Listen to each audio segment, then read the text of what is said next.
head again. You had your heart set. Welcome everybody. This is another Zachary Binks production. Today I'm going to be going over a passport authentication app. I'm going to be covering all the code from top to bottom. It's going to be a bit of a longer video, so without further ado, let's go ahead and get started. Alright, so here we're looking at a server JavaScript page. Everything that we're going over today is within this folder. Okay, so we start here. I'm gonna just run down this and then I'll explain how it all works into these other folders.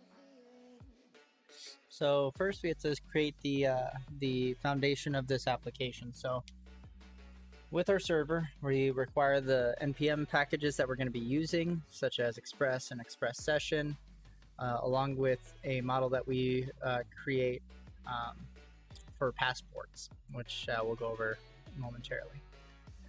Setting up the port.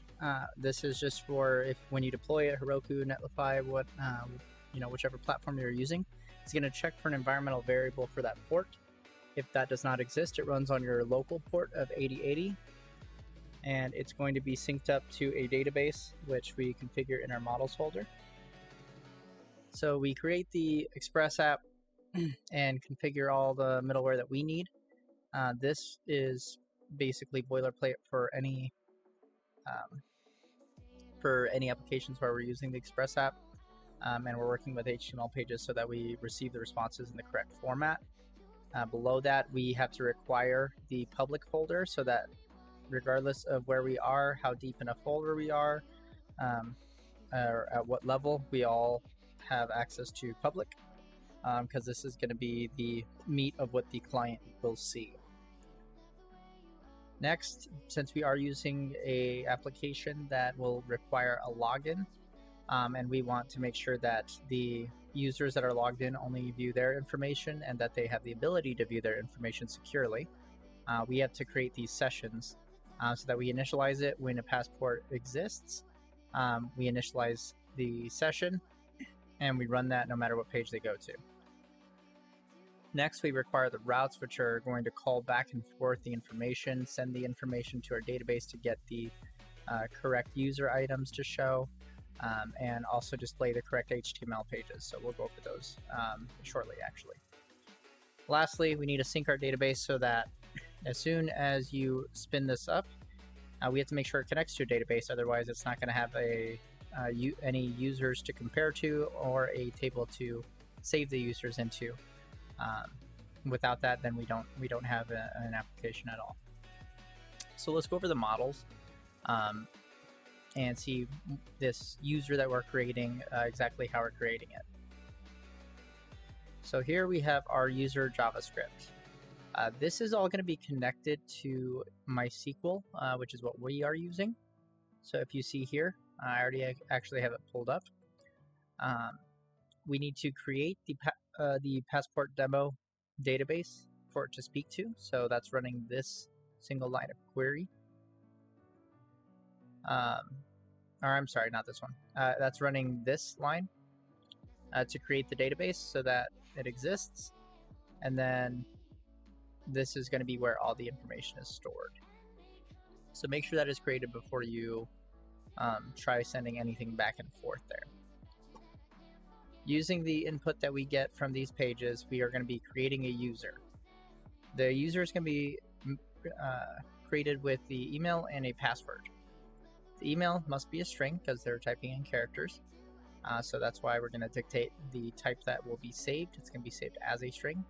It is required, so we cannot allow it to be null. We set this to false. They must be unique so that there's not one email for multiple users, and then we validate that. The password must be passed as a string as well, the characters that they type in, and they are required to have a password, so we set allow null to false once again. Next, we're actually going to go over this part first.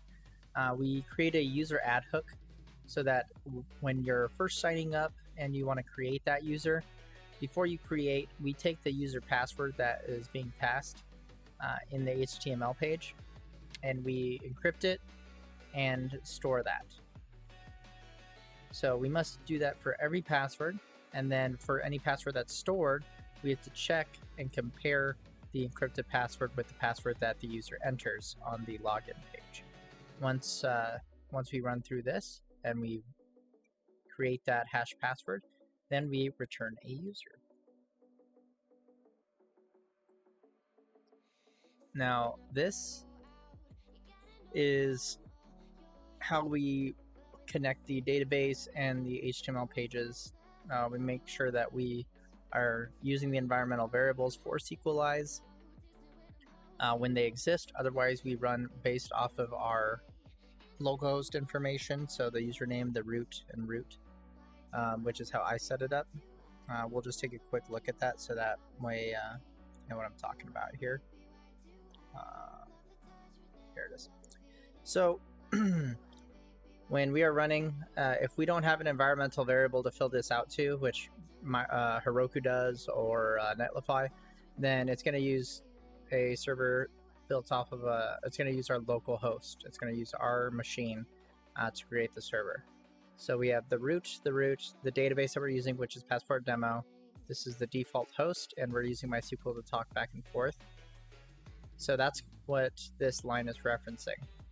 These FS packages that we're requiring and we're using essentially are going to make sure that whenever we are passing the information back and forth and we need to go to different HTML pages, that we are returning the correct HTML pages with the correct files that we have over here. For each function, we have to join all that information together and connect it with Sequelize, so that way the model that we have for our database and for each user is corresponding based on what page we're using. Because there's a certain there's a message that's going to be showing for each case, whether you're trying to go to a page you're restricted from or you're not. We associate everything back with the database. We make sure that we're returning the correct user information, and what the client sees is a working product storing users and giving the user an ability to log in. And then we export this as our database. So the user model that we went over, this is how we're checking it against the information that's input.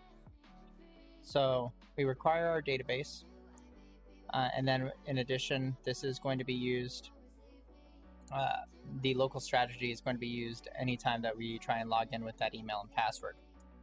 So we set the username field to email, and then we run this function to check our database to find where the email they've entered is equal to an email in our database. And once they do this, it's going to check. If it does not exist, then in the console we'll get the incorrect email and it will not submit. It'll break the function there. If there is a user that has the email but does not have the correct password, or if the password is empty, then it's going to break the code right here and display this message in the console, incorrect password. If none of the above, then we're going to return the user. So that means if the email and password matches, we return the user. Down here we have some boilerplate so that we can make sure that the authentication for each user goes across each HTML page and corresponds to the call providing the correct information. If you're signed in as user 1, then you would only ever see user 1's information. If you log out and you sign into user 2, then it deserializes and instead serializes user 2. That way you only see user 2's information. This is required so that way you're not going to pages that show login or show user information if you're not logged in. So it requires the user to exist. If the user exists, then you can continue on to the next page. If the user is not logged in, then it's going to send them to the appropriate page, which is to log in or sign up. So let's go ahead and dive on into the public folder. This is most of the functionality that the client will see. and we'll bounce back and forth with a few ways that this interacts with other items.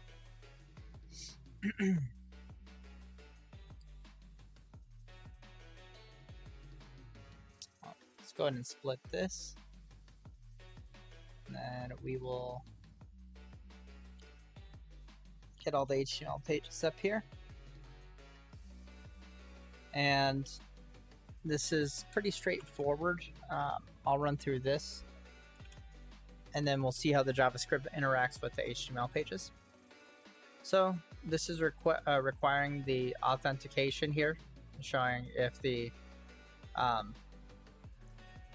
where we call this is going to be where we require a user to already be logged in and to have that authentication. On your initial landing on the page, it's going to go to this /, that's the default. It's going to check if the user is already signed in, if the user already exists, and they're the ones making this request for this route, then it will automatically redirect them to a member's HTML, showing that they exist and welcoming them by their name. Otherwise, it's going to send the file for signup HTML. So we join the path name to redirect them here. And here they can sign up with their email address and their password. Next, we have our login page. This is going to check if they are already logged in and they go to this directly to this page. It's going to check if that user exists and they're logged in, and then redirect them back to that members page, which displays their information. If it does not exist, then it will send them to the login page so that they can log in again. And then here is the members page where we require the user to exist. We verify that with the authentication that we do here. And if this passes, then it will send them to the members page with their information. Next, we have some API routes. I know there's a lot of pseudocode here, but I'll make sure to summarize this. So we require the passport in the database because this is where we're sending the information. This is where we're making our API calls to take the user items with their emails and passwords and sending them to the appropriate places. So initially, this is going to use the authentication here. If they have valid login credentials, it sends them to the member page, which is what I was explaining earlier. Otherwise, it sends an error. And then we have the route for signing up. So we use a post request on the sign up to take the email and the password and send this and attempt to create a user in our database. And then if this works, it will log them into the it'll log them into the site with the member data. If not, then it's going to throw an error. The route for logging the user out, essentially, we just request to log out the user, and then that way they have the option to sign in as a different user or create a second account with a separate email. It redirects them to the sign up page, which is going to show right here with that /, where it routes them based on if there's a user in existence already or not. And then we have the GET request for our user data. So if there's not a user, then it's just going to be empty. If there is a user, then we want to send back the email and the ID. This is going to be displayed on our members page with the member name. Now let's take a look at some of the JavaScript on the login, member, and signups page. This is pretty straightforward. So we are going to start from the top. I'm not going to go through every single line of code, but mainly what we're using. So we wait for the document to be ready, and then we get the references using jQuery for the different items. So we need, from the form that exists in here, we need the class of signup right here, input with the ID of email input right here, and the input password input is right here. This is how we're going to target the values. anything that they type in there will be shown as a value when we make our calls. So we click to submit, and we want to immediately prevent the default so it doesn't refresh and get rid of the information that we need. And then we're going to compile our user data with the email and the password. The email input, which we already designated up here as being the value that's in this input box in our form. We're going to take the value of it and we're going to trim off any extra spaces.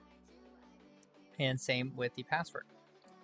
If either one of these is not filled out, if they leave it empty, then we return immediately. It breaks the code, allowing them to finish filling out those input boxes and then resubmit the form. If we do have an email and password, then we want to sign up the user. So we take the email and then the password, and we're going to be signing it up with the email input values and the password input values that we obtained from up here in the form of a string. Next, we want to update that information to our database and then redirect them to the members page. So we run a post request sending this information with the email and the password, and then if everything goes well, we're going to relocate them to our members page. If there's an error, then we handle it and we throw up an alert. While we're talking about the members page, super quick and easy, so we'll just show you. It's going to take the user data, the ID that's attached to the user that has been created or is already in existence once you log in, and it's going to use that to update the member name here with that information. And then we go to our login page. This is going to be doing something similar to sign up, where we target the login form and then we target the email and the password input. Once the form is submitted, we validate that there's an email and password entered. We do this by preventing the default on submit, and then we use the user data, the email input, the password input, in the same format, the value and the trim. And if this either doesn't exist, we return it. And then if we have, then we log, if both of those are filled out, then we are going to continue by using our login user to check this against our user data, email, and data password. So the login user function that we're calling is also a post request, where once you hit login, which is run on the submit, then we are going to take that email and password, and if it's verified, if it goes through, that user exists, the window location is then once again going to replace with members. So let's go ahead and take a look at how this would all show up on our side. Let's say you clone down this repo and you want to give this a try. We're going to start by installing the dependencies. Just in npm I, we'll take all the dependencies that are in our package JSON and package lock JSON. It's going to install them so that you can run this on your side. So you can do npm I, npm install, either works. I've already installed them, so you're not going to see too much there. Once again, I've already created the database and I've checked to make sure that it's connected, so we're good there. We can go ahead and run npm start to get this spun up. And here we see in the database, once it's connected, it creates a table if the table doesn't exist so that we can store our users. And then you see here the message that was in our server listing on port 8080, and then we can visit this in our local browser. So that index, that / that we get, it's going to bring you to the sign up form. Here, let's say we don't have a user created. We can go ahead and create one here. Sign up. And then because there's already a user in existence, it returns with an empty object. If we want to create a new one, let's call it user1. and then we will do a new password. Then we see that it logs us in. If we click on this logout button, it'll direct us back to the sign up form, or we can go to login. So if we want to log in here, we fill out the form,